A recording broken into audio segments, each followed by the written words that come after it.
அனைவருக்கும் வணக்கம். இன்றைய பொழுதில் மாலை பொழுதில் நாங்கள் இந்த 4 பேர் வந்து இதில் சந்திச்சிருக்கிறோம். இதில் வளமையாக 3 பேரை உள்ளவங்க நீங்கள் எல்லாரும் பார்த்துட்டு யூடியூப் எல்லாம் பார்த்துருக்கலாம்.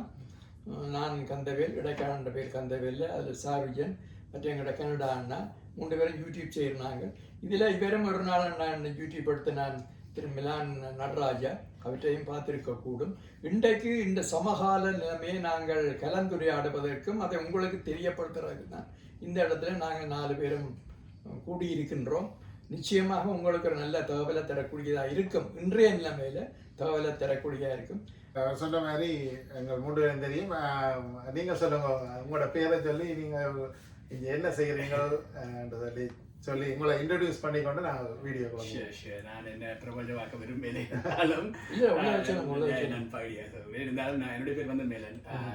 ஸோ நான் வந்து ஒர்க்கர்ஸ் ரைட்ஸ் அட்வொகேட் சைடில் ஒர்க் பண்ணுறேன். ஸோ அதான் என்னுடைய மெயின் இதாக இருக்குது. So it's been working for quite long time. So அந்த எக்ஸ்பீரியன்ஸ் வச்சு இதென்ன தமிழருக்கு மட்டும் செய்கிறதா இல்லை எல்லா எல்லா நாட்டுக்காருக்கும் எல்லாருக்கும். சரி, நாங்கள் அதுக்கு முதல் இப்போ இது இன்றைக்கு இந்த டெரிஃப் பற்றி டொனால்ட் ட்ரம்ப் என்ன சொல்லுவார் எல்லாரும் உலகமெல்லாம் பார்த்து கொண்டிருக்கிறோம். அது சம்பந்தமாக சாரிஜன் சொல்லுங்க, என்ன நீங்கள் அவதானித்தது என்ன? இன்றைக்கு வந்து அமெரிக்கா வந்து லிபரேஷன் டே. இந்த லிபரேஷன் டேயில் அமெரிக்காவுக்கு விடுதலை அளிக்கப்படுறேன் தான் டொனால்ட் ட்ரம்ப் அவர்கள் கூறியிருக்கிறார். அதன்படி பரஸ்பர வரி விதிப்பொன்றை செய்திருக்கிறார். அதாவது கனடா நேரப்படி 4 மணி அளவில் ஒரு அறிவிப்பு வெளியிட்டிருக்கிறார். அதில் மெக்சிகோ கனடா இல்லை என்றதான் இதுவரைக்கும் நான் இந்த தகவல்படி இருக்குது. இந்த நாடுகளுக்கெல்லாம் கிட்டத்தட்ட 10% 49% வரைக்கும் வரி விதிச்சிருக்கிறார். அதாவது ஏற்கனவே அந்த நாடுகள் அமெரிக்கா மீது வரி விதிச்சிருக்கு. அதுக்கு பதிலடியாக ஒரு பரஸ்பர வரி விதிப்பொன்றை அவர் மேற்கொண்டிருக்கு. ஆனால் ஆல்ரெடி வரி விதிச்சுட்டார் தானே. இப்போ ஆட்டோக்கு, அலுமினியம், இந்த மெட்டல் அதுகளுக்கு அதே ஒரு பெரிய தாக்கத்தை ஏற்படுத்தி இருக்கும்.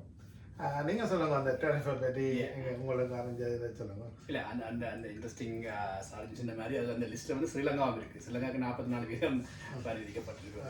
ஸோ இப்போ டெரிஃப்ன்றது வந்து ஒரு ஏற்றுமதி இறக்குமதிக்கான ஒரு வரி தானே. ஸோ டொனால்ட் ட்ரம்ப் வந்து டரிஃபால மக்கள் பாதிக்கப்படுகிற இல்லையோன்றதுக்கு அப்பாற்பட்ட ஒரு அன்சர்டினிட்டி அவர் கிரியேட் பண்ணி கொண்டுவாங்க.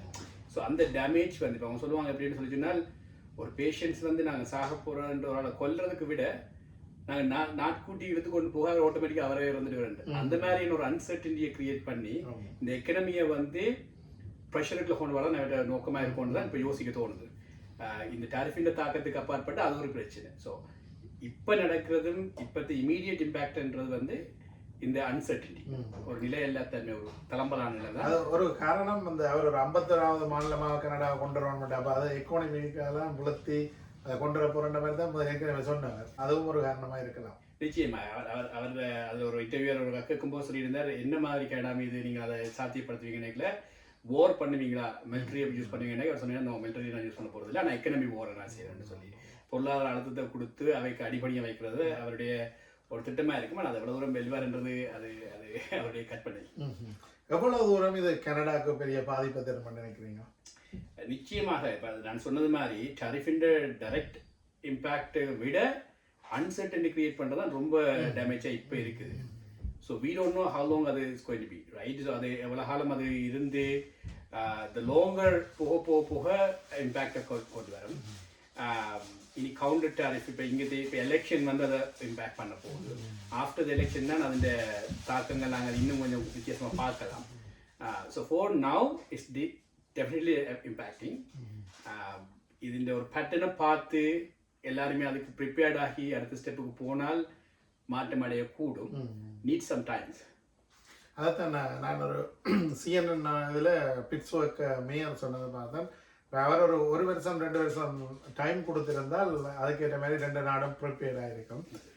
திடீரென்று செய்வதால் பெரிய தாக்கம் 2 நாட்டுக்கும் இருக்குன்னு சொல்லி, அமெரிக்காவுக்கும் கனடாக்கும். நீங்கள் சொல்லுங்க.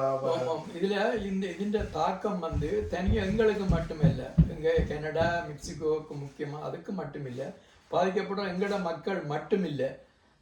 சொல்லுவாங்க சில பேர் அந்த சொந்த சில பேர் சூன்யம் வைக்கிற அந்த மாதிரி தான் முடியுமோ தெரியாது. இப்போ ரங் வந்து தன்னுடைய மக்களின் பகையை கூட சம்பாதிக்க வேண்டி வரலாம். அது காலம்தான் சொல்ல வேணும். அவற்றை நோக்கம் வந்து மக்களின் நல்ல பேரை வாங்குறதை விட நிறைய பணத்தை சம்பாதிக்கிற நோக்கத்தோடு அவர் இருக்கிறார். அதுக்காகத்தான் அவர் வந்து அமெரிக்காவை மீண்டும் நான் உயர்த்துவேன் என்ற துணிப்போடு தான் அரசாட்சிக்கு வந்தார். அதான் அந்த கையோடு துவங்கி கொண்டிருக்கிறார். அது நாளுக்கு நாள் கொஞ்சம் கொஞ்சமாக செய்து இன்றைக்கு ஒட்டு மொத்தத்தில் எல்லாத்துக்கும் கனடா மட்டுமில்லை உலக நாடுகள் எல்லாருக்கும் யாரெல்லாம் தங்கள்கிட்ட வித்து பணத்தை சம்பாதிக்கலாம் அவைக்கெல்லாம் டேக்ஸ் அடிக்கிறார். அதால் விளைவுகளைத்தான் எல்லாரும் யோசிச்சு கொண்டிருக்கீங்க. கனடா மட்டும் இல்லை உலக நாடுகள் எல்லாமே கூர்ந்து பார்த்து கொண்டிருக்கு நாளைக்கு என்ன நடக்கும் என்ற யோசனை தான் இருக்கிறேன். பார்ப்போம். நாங்கள் கூட தான் பார்த்து கொண்டிருக்கிறோம். ஆனால் நாங்கள் பேசாமல் இருக்க மாட்டோம். எங்களுக்கு ஒரு நல்ல தலைவரை தெரிவு செய்ய வேண்டியது எங்களோட கடமை. எங்களை காப்பாற்றக்கூடிய இந்த நாட்டை காப்பாற்றக்கூடிய மக்களின் பட்டினிச்சாவை தவிர்க்கக்கூடிய ஒரு தலைவரைத்தான் நான் எதிர்பார்க்குறேன். அது நிச்சயமாக இந்த மாதம் 28ஆம் தேதி இங்கே எலெக்ஷன் நடக்க போன்றது. அதிலே மக்கள் நல்ல தீர்ப்பு வழங்குவார்கள்.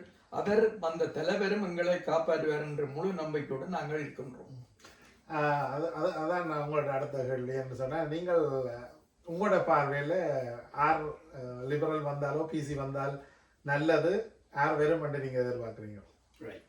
ஸோ இதில் 2 விஷயத்தை நான் சொல்லலாம். ஒன்று, இப்போ எலெக்ஷன் எங்களுடைய கனடாவுடைய எலெக்ஷன் வந்து ஆஃப்கோர்ஸ் அதோட மெயின் தீம் வந்து எதை நோக்கி நகரப்போகுதுன்னு சொன்னால் ட்ரம்பை எதிர்ப்பது யார்.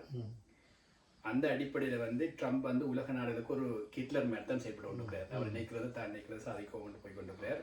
ஒரு சர்வாதிகார நோக்கத்தில் நகர்றார். ஸோ இப்போ கனடாவை பொறுத்தளவுக்கு 3 பெருங்கட்சிகள் இந்த 3 வருடங்களிலே போட்டி நடக்கும். இதில் ஒவ்வொரு கட்சி, இப்போ நான் இந்த கட்சி என்று சொல்வதற்கு அப்பாற்பட்டு ஒவ்வொரு கட்சியின் நிலப்பாட்டையும் நான் சொல்லலாம். இதை பற்றி நான் மேலதிகமாக நான் ஏற்கனவே சொல்லி ஊடக சந்திப்போடு நாங்கள் சந்திக்க இருக்கிற சிவிக் சென்டரில் நாங்கள் ஆர்கனைஸ் பண்ணோம். நிச்சயமாக ஏப்ரல் 11 சிவிக் சென்டரில் வந்து மாலை நேரம் 6:30 மட்டும் 9 மணி வரை நாங்கள் இதை பற்றிய விவரங்களை நாங்கள் கதைக்க இருக்கிறோம். டேரிஃப் அண்ட் அதை எப்படி மக்களை பாதிக்குது, எலெக்ஷன் சம்மந்தப்பட்ட விஷயங்கள் கதைக்கிறோம். இப்போதைக்கு அதனுடைய ஒரு சுருக்கமாக நான் சொல்ல வலிக்கிட்டால், இந்த இந்த இந்த எலெக்ஷன் வந்து 3 கட்சிகள் பெருங்கட்சிகள். அதில் வந்து என்டிபி எடுத்தோம்னு சொன்னால் அவர் எப்போவுமே ஒர்க்கர்ஸ்க்காக பாடுபடுற ஒரு அமைப்பு. அவைக்கு பின்னால் இங்கே ட்ரேட் யூனியன்ஸ் வைக்கலாம். ரைட், தொழிலாளர்களுடைய நலனை முன்னிறுத்தி செயற்படுகிற ஒரு கட்சி தான் என்டிபி. அதே இடத்துல லிபரல் அண்ட் கன்சர்வேட்டிவ் என்றது வந்து ஒரு வலதுசாரி கட்சி. இந்த வலதுசாரி கட்சி வந்து எப்போவுமே முதலாளித்துவத்தை நோக்கிய ஒரு தங்களுடைய சிந்தனைகளும் அவருடைய அடிப்படையை வச்சு தான் இந்த அவருடைய பிளாட்ஃபார்ம்ஸ் இருக்கும். அப்போ அவர்களுடைய சிந்தனைகளும் செயற்பாடுகளும் எப்படி போயிட்டு இருக்கும் என்று சொல்லி சொன்னால், இயல்பாக பார்த்தால் அவர்கள் தொழிலாளர்களோ மக்களோன்றதுக்கு அப்பாற்பட்டு வாக்குறுதிகளை வழங்குவார்கள். ஆனால் அவர்கள் பதவிக்கு வரும்போது அல்லது வந்த காலங்களில் கடந்த காபர் கவர்மெண்ட்ல பார்த்தாலும் தெரியும், அதுக்கு முற்பட்ட காலங்களில் பார்த்தீங்கன்னாலும் இந்த மக்களுக்குரிய சேவைகளில் கை வைப்பார்கள். இப்போ உதாரணமாக அவர்கள் வந்த காலங்களில் நிறைய கட் நடந்தது சர்வீசஸ்க்கு. இப்போ அண்மையில் கதைக்கப்படுகிறது, எந்த கட்சி வந்தாலும் மிலிட்ரிக்கு, கனடியன் மிலிட்ரிக்கு வந்து நிறைய ஃபண்ட் ஒதுக்குவோம்னு சொல்லி இப்போ பல $1 மில்லியன் வந்து அங்கே இப்போ இருக்கிற பொலிவியர் வந்து காப்பருடைய கவர்மெண்ட், அதாவது கன்சர்வேட்டிவ் இருந்த காலங்களில் காப்பருடைய கவர்மெண்ட்டில் அதோட சம்பந்தப்பட்டு ஒர்க் பண்ணியிருக்காரு. ஸோ இப்போ அவர் வந்து ஒர்க் பண்ணும்போது அவர் என்ன செய்யறாருன்னு சொல்லிச்சுனால், இப்போ அவர் பதவிக்கு வந்தால், கன்சர்வேட்டிவ் வந்தால், இந்த ஃபண்ட் வந்து அதிகமாக ஒதுக்கப்பட்டால் இங்கே மக்களுக்கான சேவைகள் கை வைக்கப்படும். ஸோ அப்போ நிறைய சேவைகள் கட் பண்ணப்பட்டால் பாதிக்கப்பட போகிறது இந்த நாட்டுக்கு வந்து ஒர்க்கர்ஸாக இருக்கிற அந்த உழைப்பாளி வர்க்கம் தான் நிறைய பாதிக்கப்படும். ஏன்னா அது தேவையை தங்கி இருக்கிறதையும் அவருடைய தேவையும் அதிகமாக இருக்கும். குறிப்பாக அது இந்த ஒரு கிரைசிஸ் சிச்சுவேஷன். ரைட். ஸோ இது கன்சர்வேட்டிவுடைய நிலப்பாடு. அவர்கள் பல விடயங்களை சொல்லிக் கொண்டு வந்தாலும் இதுதான் அவருடைய அஜெண்டா.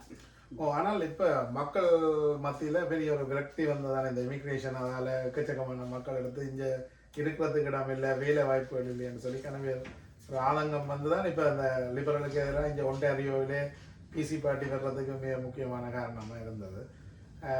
ஆனால் அப்போ நீங்கள் இந்த வேலை வாய்ப்புகள் கன்சர்வேட்டிவ் கொடுக்காட்டிலும் இப்போ லிபரல் பொறுத்தவரையில் இப்படி இமிக்ரேஷன் வகையில் பெருந்துக்கான ஆக்களை எடுத்ததால் பெரிய பிரச்சனை வந்துருக்கு தானே?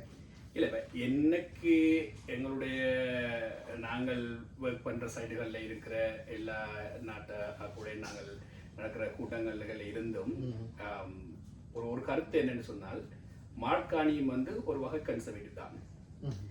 அவரும் வந்து நாட் ஆஸ் அ லிபரலுடைய இது இல்லை. ஆனால் இப்போ கிட்டத்தட்ட 2 கன்சர்வேட்டிவ் தான் மோத போயின கடுமையாக என்றதான் மறைமுகமான உண்மை.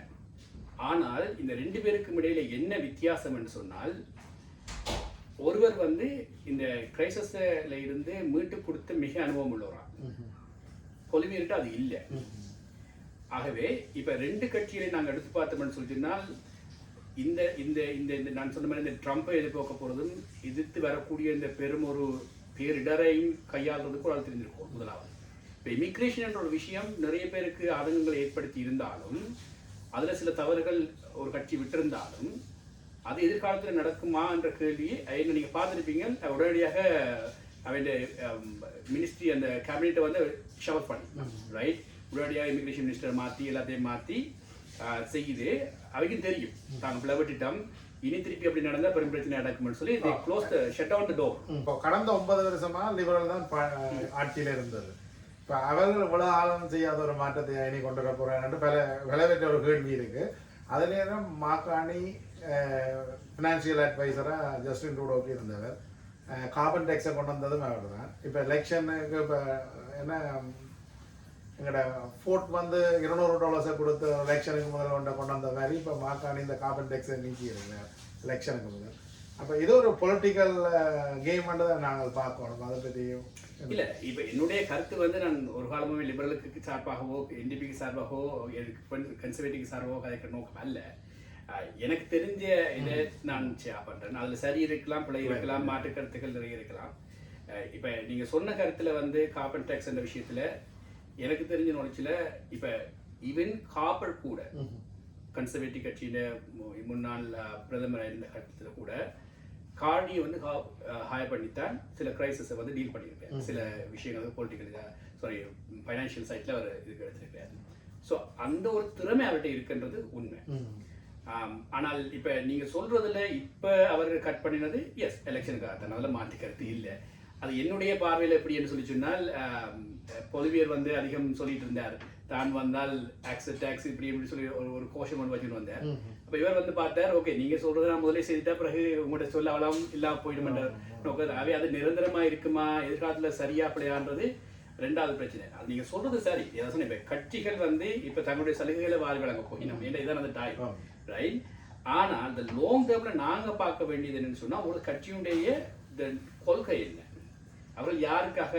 இப்போ உதாரணத்துக்கு நீங்கள் கன்சர்வேட்டிவ் எடுத்தீங்கன்னு சொன்னால், அவர் மில்லியனருக்கு பின்னால் உள்ள ஒரு முதலாளித்துவத்துக்கு பின்னால் உள்ள சரி. உதாரணத்துக்கு ட்ரம்ப் என்ன செய்கிறார், அதுதான் சேம் கட்சி ரைட். ஸோ அவையோட சிந்தனைகளும் அவருடைய செயற்பாடுகளும் வந்து ட்ரம்புக்கு இப்போ தெரியும். இப்போ ஆனால் ட்ரம்புக்கு வேலைக்கிறேன்னு சொன்னால் அவருக்கு லைக் அவருடைய 10 ஜெனரேஷனே காசு இருக்குது. ஆகவே இந்த ஒரு பாதிப்பு டேரிஃப் போடுறது, மக்கள் பாதிக்கப்படலாம், அதே ஒரு சித்தாந்தத்தை கொண்டதான் கன்சர்வேட்டிவ் கட்சிகள் பொதுவாக. அவையில ஒவ்வொரு செயற்பாடுகளும் மக்களை கவர்றதுக்காக சிலது இருந்தாலும், நீங்க வடிவா பாத்தீங்கன்னா லாங் டேர்ம்ல அந்த இதுதான் அது எப்படி மக்களை பாதிக்கும். உதாரணத்துக்கு நீங்க பாத்தீங்க கூட இமிகிரேஷன் விஷயத்துல நீங்கள் சொன்ன கருத்தாக இருந்தாலும், அவர் வந்த நேரத்தில் ஸ்பான்சர்ஷிப் அதை கட் பண்ணி சூப்பர் விசாரணை கொண்டவர் ரைட். இப்படி நிறைய இப்போ ஈவன் நான் ஜஸ்டின் கதைக்கவோ லிபரலுக்காக கதைக்கிற நோக்கம் இல்லை. ஆனால் இப்போ $10 சைல்ட் கேர் இதை கொண்டு வந்தது ரைட், டென்டல் கேர், இப்படி நிறைய சலுகைகள் யாருக்காக நன்மை அடையணும்னு சொன்னால் $மில்லியன்ஸ் அல்லது முதலாளிகளோ அல்ல, அன்றாடம் ஒழிச்சு வாழ்ற மக்கள் தான் இதில் நன்மை அடையணும். ஸோ இந்த சர்வீசஸ்களை கை வைக்கிறதும் கட் பண்ணுறதும் கன்சர்வேட்டிவ்டைய ஒரு செயற்பாடு. ஈவன் இங்கே கூட ப்ரொவின்ஷியலில் கூட அப்படி செய்யும் போது அவங்களும் நிறைய இதை கட் பண்ணியிருந்தது. அதுக்காக லிபரல் செய்யறதெல்லாம் சரின்னு நான் சொல்லவும் இல்லை, லிபரல் கட் பண்ணான்னு சொல்லி இப்போ அவ கூட இப்போ நிறைய ஃபண்ட் வந்து இமிகிரேஷன் சம்மந்தப்பட்ட இதுக்கெல்லாம் கட் பண்ணிட்டோம் right. So both parties going to do the same thing. ஆனால் த இஷ்யூ வந்து எண்ட் ஆஃப் த டே இந்த சிச்சுவேஷனில் இருந்து மக்கள் இதுன்றதுக்கும் மக்களுக்கு யாரை செலக்ட் பண்றது, யாரு தாக்கு பிடிப்பினது தான் முதலாவது கேள்வியா இருக்கு. ஆனால் இப்போ இந்த நிலைமையில இப்போ டொனால்ட் ட்ரம்புக்கு எதிராக யார் குரல் கொடுப்பினம், யார் செயற்படுவினம்ன்றதை வச்சு தான் இந்த எலெக்ஷன் வரப்போகுது, தீர்மானிக்க போகுது. சாரிஜன் சொல்லுங்க இதை பற்றி நீங்கள் உங்களோட கருத்து. யார் வந்தால் டொனால்ட் ட்ரம்புக்கு எதிராக நல்ல ஒரு டஃப்பான இதை கொடுப்பினோம்? எனக்கு தெரிஞ்சு 2 கட்சியுமே ஒரு டஃப்பாக கொடுக்க முடியும். ஏன்னா அவர்கள் இந்த சந்தர்ப்பத்தை பயன்படுத்துகிறார்கள். இப்போ டக்ஃபோர்ட் வந்து இந்த எதிர்ப்பு இருந்தது தானே, டொனால்ட் ட்ரம்பால இந்த எதிர்ப்பை வாக்குகளை சம்பாதிச்சிட்டார். இதே டக்ஃபோர்டு கிடைத்த இதே வெற்றி வந்து மார்கானிக்கு தான் கிடைக்கிறதுக்கு சான்ஸ் இருக்கு. ஏன்னா கன்சர்வேட்டிவ் முதலே சொன்ன மாதிரி கன்சர்வேட்டிவ் தான் ரிப்பப்ளிக்கன் இப்போ டொனால்ட் ட்ரம்போட கட்சிக்கான கொள்கையாக இருக்கிற கட்சிக்கு ஒர்க் அவுட் ஆகாது.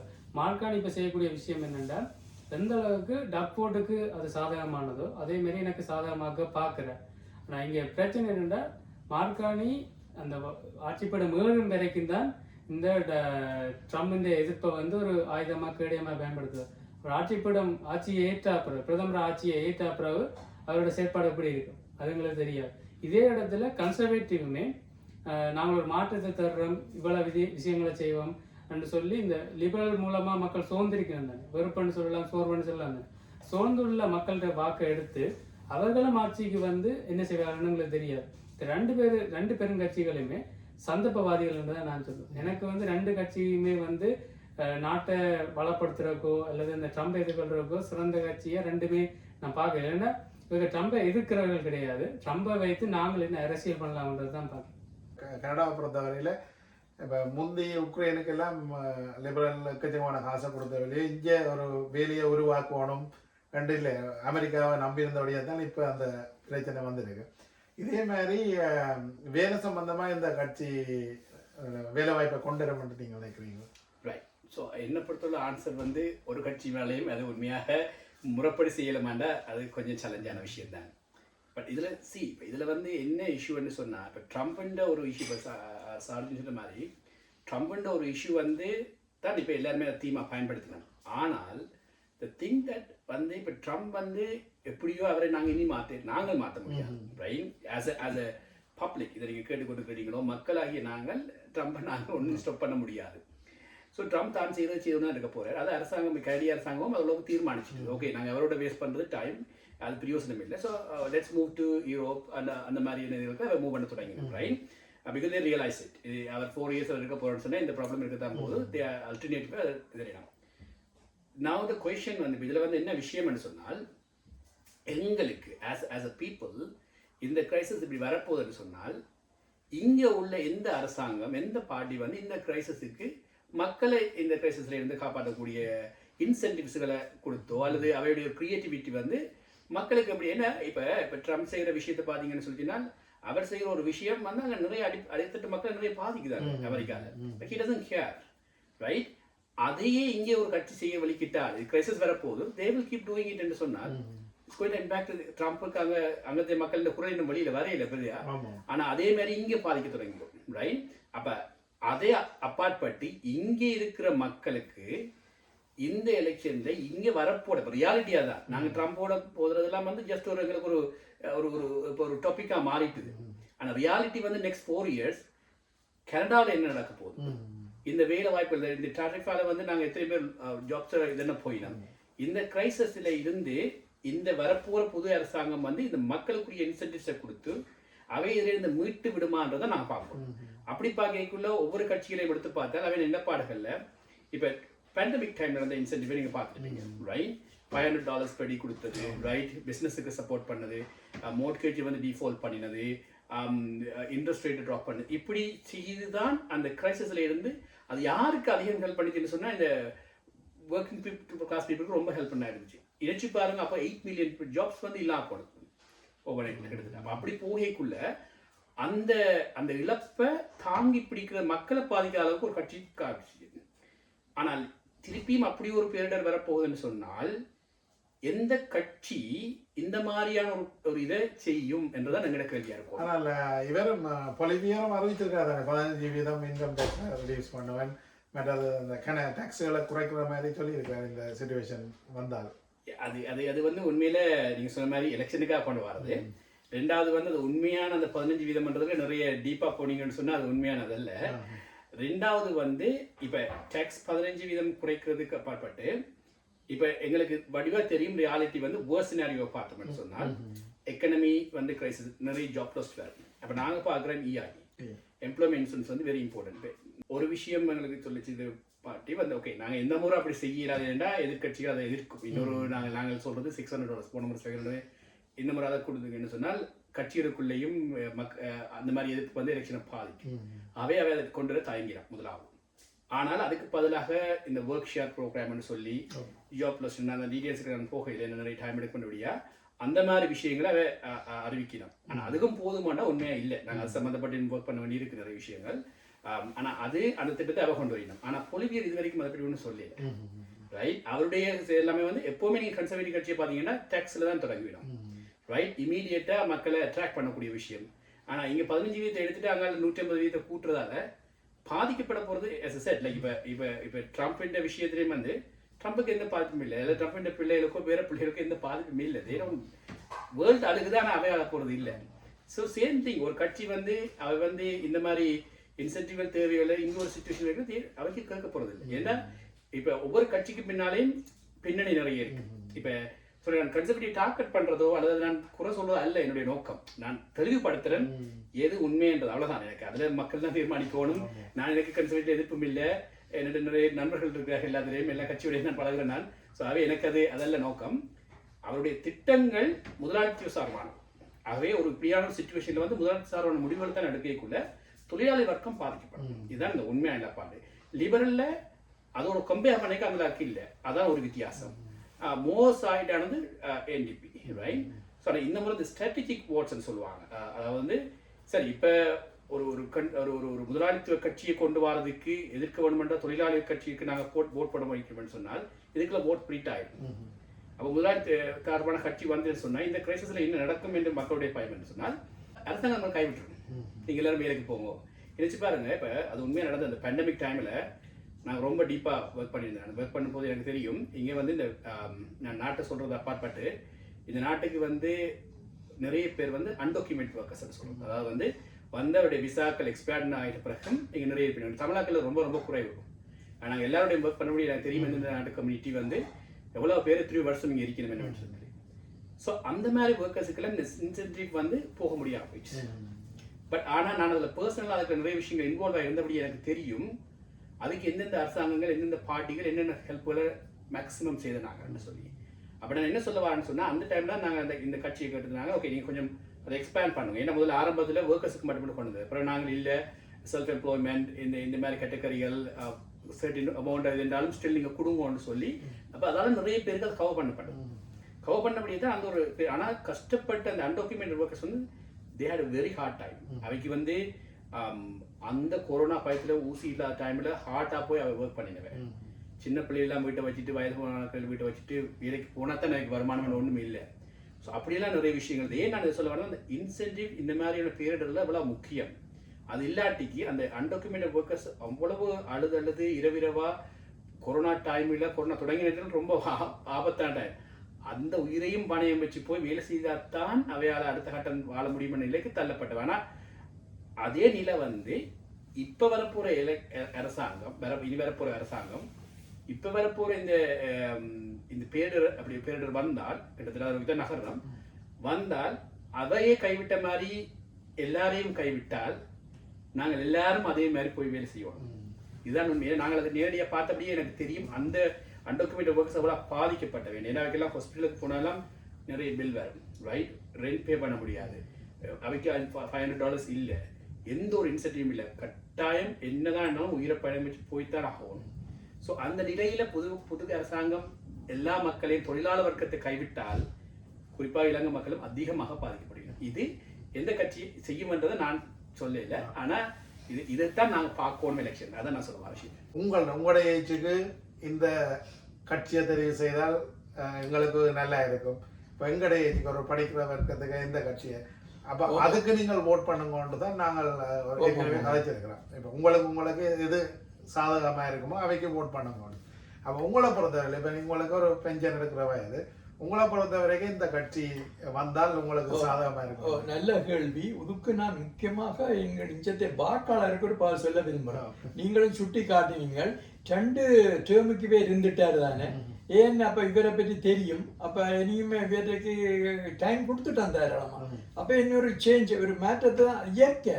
எந்த மனிதனுக்கும் மாற்றத்தை திறமாக நடத்தினா கூட மாற்றத்தை எதிர்பார்க்கிற இயற்கையானது. அப்போ இவரை பற்றி அப்போ நாங்கள் என்னென்னு தீர்மானிக்கலாம்ன்ற ஒரு அரசாங்கத்தின் இதை தீர்மானிக்க அதன் பாஸ்ட் எக்ஸ்பீரியன்ஸ் கடந்த காலத்தில் இப்போ மிலான் சொன்னார் அந்த பெண்டமிக் டைமில் நாங்கள் நிறைய எதிர்கொண்ட நாங்கள் பல பிரச்சனைகள் என்ன தொழில்கள் அந்த வில்லங்கப்பட்ட கணக்கு அதுக்கெல்லாம் அந்த அரசாங்கம் தண்டை வீட்டு பிள்ளைகள் மாதிரி கணிசமான இழப்பீடுகளை கொடுத்ததில்ல இருக்கு. இப்போ சொன்னீங்க மாதம் ஒரு கிழமைக்கு 500 ரூபா அப்படி கொடுத்தாண்டு இப்போ அது காணாது. நிச்சயமாக அது வேணும் எங்களுக்கு. அப்போ என்னண்டு பேரை நான் நம்பலாம்னு சொன்னால் ஆனால் ஆளை போகிறது வேற இல்லை, ஜஸ்டின் ட்ரூடோ அல்ல, கட்சியதாக இருக்கலாம். லிபரல் ஆட்சிக்கு வந்தால் அதான் அந்த கட்சி தான் ஒழிய அவர் அல்ல. இப்போ புதிய எங்களோட பிரதமர் வந்த உடனே சொல்லிட்டு தன்னுடைய இந்த கட்சி விட்ட பிள்ளைகள் ஒரு கட்டுப்பாடு இல்லாமல் ஆக்களை எடுத்து இந்த ஏற்கனவே கனடாவுக்கு சில கட்டுப்பாடு இருந்தது. தங்களோட ஸ்டாண்டர்டை கைவிடல, வடிகட்டி தான் ஆக்கள் எடுத்தது.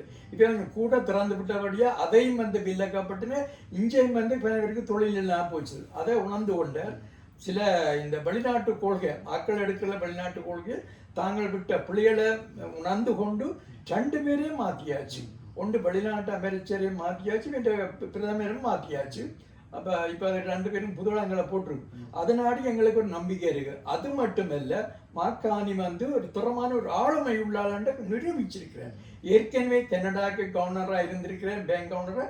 அது மட்டுமல்ல, யூகேல லண்டனுக்கு கூட போய் சேர்க்கிறார். அப்போ எல்லாருக்கும் அவருடைய செயல்பாட்டில் ஒரு நம்பிக்கை இருக்கு. அந்த துணிவில் தான் நாங்கள் அவரைத்தான் நாங்கள் தெரிவு செய்வோம். இந்த தனிப்பட்ட கருத்து நான் நிற்கிறேன். அதான் நான் ஒரு நாளோட கதைச்ச நான் சொன்னேன். இப்போ 9 வருஷமா உங்களை கேட்ட மாதிரி தான் செய்யாதது இனி செய்ய போறேன்னு அவர் சொன்னார். இப்போ வீட்டை பிள்ளைகள் இருக்கு, ஒரு வேலை செய்ய சொன்னால் அவன் செய்ய மாட்டான் அவங்க இருக்கேங்க. இப்போ தங்களுக்கு ஒன்று வேலைக்குள்ள கட்டாயம் அவன் செய்யணும். அதே மாதிரி தான் பிரைம் மினிஸ்டர். அப்போ அவருக்கு ஒரு பொறுப்பு இருக்கு, ஆனால் செய்வார் மாதிரி ஒவ்வொரு கருத்து தானே சொல்லியிருந்தேன். சரி சார், இதுல ஒரு விஷயத்தை ஆட் பண்ணிட்டு போறேன். சார்ஜின்னு சொன்ன ஒரு விஷயத்தை குயிக்கா பண்ணிட்டு எண்ட் ஆஃப் த டே எல்லாருமே பொலிட்டிஷியன்ஸ். யாரையுமே நாங்கள் 100% நம்ப முடியாது. அவையுடைய செயற்பாடுகளை வந்த பிறகுதான் தெரியும் என்பதுதான் உண்மை. எண்ட் ஆஃப் த டே எங்களுக்கு தனியாக எதையுமே செய்ய போறது இல்லை. உதாரணத்துக்கு இப்போ ஒரு ஆளுடைய பிரதரோ சிஸ்டரோ இங்கே வந்திருந்தா கூட இமிகிரேஷனுக்கு நாங்கள் ரிவ்யூக்கு ஃபைல் பண்ணிட்டு இருக்கக்கூடும் அல்லது என்ன கூடும், எங்களுக்காக அவ செய்ய போறது இல்லை. அவை நாங்கள் ஒரு இடத்துல எதிர்ப்போம் அல்லது வெறுப்போம் அல்லது இந்த கட்சி இப்படி செய்து எல்லாம் யோசிப்போம். End of the day politician is politician. ஆனா கட்சிகள் யார் என்ன செய்யலாம்ன்றதான் விஷயம். சரி, நான் இந்த கட்சி வந்தால் எங்களுடைய இலங்கை தமிழர் இப்போ ரெஃப்யூஜி எல்லாம் கிளைம் பண்ணியிருக்கிறேன் தானே, எந்த கட்சி வந்தால் அவர்களுக்கு சார்பு அமையும். இப்போ அப்படியான விடயங்கள் இப்போ ஏற்கனவே கனடான குடியுறவு சிக்கலாக தான் இருக்குது. கடுமையாக இருந்த போதிலும் லிபரல் ஆட்சி இருந்தால் இதே நிலைமை. இப்போ என்ன போகுது இருக்குது அதே இருக்கும். அதே கன்சர்வேட்டிவ் என்ன சொல்லினோம்னா, இப்போ நான் ஒரு மாணவர் விசாவில் கனடாவுக்கு வாரன், ஒரு கிரைம் ஒன்றை செய்கிறோம், ஒரு ஆளை தாக்கிட்டேன் அல்லது ஏதாவது சின்ன குற்றச்செயல் செய்தாலும் உடனே நாடு கடத்தப்படுவேன். அதே நேரத்தில் ஒரு ஒர்க்கராக இருந்தாலும் நாடு கடத்தப்படுவேன். நான் இங்கே தவறாக ஒரு அசைலம் ஒரு அகதி கோரிக்கை செய்தால் நாடு கடத்தப்படுவேன். அதே நேரத்தில் இந்த நாட்டுக்கு அகதி கோரிக்கை நிராகரிக்கப்பட்டாலும் நாடு கடத்தப்படுவேன். இப்போ இது ஒரு அமெரிக்காவில் இருக்க மாதிரி, அமெரிக்கா இருக்கிறோட மிக மோசமான ஒரு அதிரடியான இமிகிரேஷனாக இருக்குது கன்சர்வேட்டிவ்ல. அதோட ஒப்பிட்டு பார்க்க லிபரல் சாதாரணமாக இருக்கு. ஆனால் எனக்கு அந்த குடிவரவு எனக்கு எந்த விதத்திலையும் பேரில் இருக்க போதில்லை. ஏன்னா எனக்கு குடியுரிமை இருக்கின்றபடியாக நான் அதை பார்க்க போதில்லை.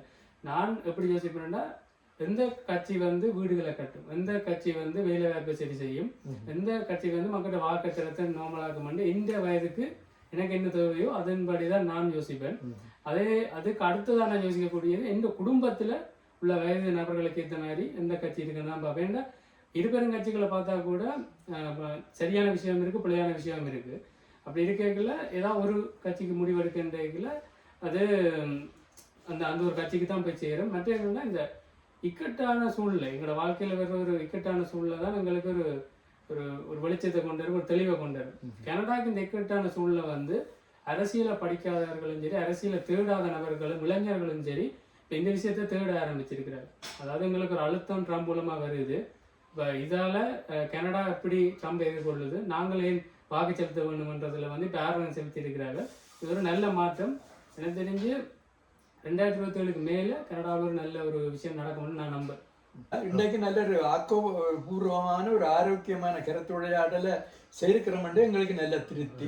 இதை முழுசையாக கேட்குறாங்க, இடையில பட்டி முழுசாக கேட்குற மூலம் வாக்காளர்களுக்கும் இதை பார்க்குற நேயர்களுக்கும் நிச்சயமாக பயனடையும்னு நினைக்கிறேன். அதை எதிர்பார்க்குறேன் உங்களோட இருந்து எதிர்பார்த்து எங்களோட யூடியூப் பழமை போல கேட்குற நீங்கள் இங்கே ஆதரவளிச்சு தொடர்ந்து பாருங்கள். நீங்கள் பார்க்க விருப்பம் இல்லாலும் கட்டாயம் கொஞ்ச நாளே பாருங்கோ. அட்லீஸ்ட் இந்த எலெக்ஷன் முடியும் மட்டுமென்றால் எங்களோட நிலைப்பாடு எங்களோட நடவடிக்கைகளுக்கு ஆரோக்கியமான தகவல்களை தாராக்கு நாங்கள் தயாராக இருக்கிறோம். அனைவருக்கும் நன்றி. ஒரு விஷயம் நீங்கள் கழிச்சிருந்தீங்க, இமிக்ரேஷன் சம்பந்தப்பட்ட விஷயம். இப்போ அதில் நான் கேள்விப்படுறது, இப்போ இந்த எலெக்ஷன் முடியும் வரையும் பெரிய ஒரு சேஞ்சு கொண்டு போகிறது எந்த ஒரு இதுவும். எலெக்ஷன் முடிஞ்ச பிறகு ஈவன் லிபரலாக இருந்தால் கூட probably like after May or June அளவில் they're going to tight everything. So tight பண்ணிட்டு தான் அடுத்த ஸ்டெப். இதில் வந்து ரிஃப்யூஜி கிரைம், நான் இமிக்ரேஷன் எக்ஸ்பர்ட் இல்லை, பட் நான் கேள்விப்படுறது ஷேர் பண்ணுறேன். பட் அதோட வந்து இப்போ இந்த நார்மலாக வந்து எக்கனாமிக் கிரைசஸ் இந்த நாட்டில் வரும்போது இமிக்ரேஷனை கொஞ்சம் தளர்த்துறவை. ஏன்னா அப்போ தான் இந்த எக்கனாமி ஸ்டிமுலேட் பண்ணி பூஸ்ட் பண்ண வைக்கணுன்றதுக்காக அது செய்கிறது. 2008 இது நடந்தது. அந்த நேரங்களில் இமிக்ரேஷன் இது தளர்வாக இருந்தது, நிறைய மக்கள் வந்தது. இந்த டைமும் அதான் நடந்தது. இந்த டைமில் நார்மலாக என்ன சொல்லிட்டேன், இது ஒரு குடியேற்ற நாடு, மக்கள் கட்டாயம் வேணும். ஆனால் இந்த முறை என்ன நடந்ததுன்னு சொன்னால் அது கொஞ்சம் அளவு தாண்டி போயிட்டு இருந்ததால் பெரிய பிள்ளையை உருவாக்கினது. அதே அவர்கள் செய்யாமல் இருந்தால் அது அல்லது அவருடைய இதுதான் அது தங்கி இருக்கும். அது ஒரு மக்கள் மத்தியில் அசம்பாவங்களையும் ஒரு இதையும் கிரியேட் பண்ணதில் மாற்றி கருத்து இல்லை. இருந்தாலும் இமிக்ரேஷன் கொள்கைகள் வந்து எப்போ எந்த கட்சி வந்தாலும் குறிப்பிட்டதோ மக்களுக்கு பிஆர் கொடுத்து தான் இருக்க போகணும் எவ்ரி இயர். மற்றது மக்கள் வரத்தான் வேணும், விசிட்ட விசாவும் இருக்கத்தான் போகுது, எல்லாமே இருக்கத்தான் போகுது. இருந்தால் தான் இந்த நாட்டின் எக்கனமி எதனப்படும். ஆனால் அதை எவ்வளோ தூரம் சிஸ்டமேட்டிக்காக கொண்டு போய் நம்மன்றதுலாம் தங்கி இருக்குது. இந்த மாதிரி பேரிடர் வரும்போது இந்த தளர்வுகள் அப்பப்போ வந்து போகும்.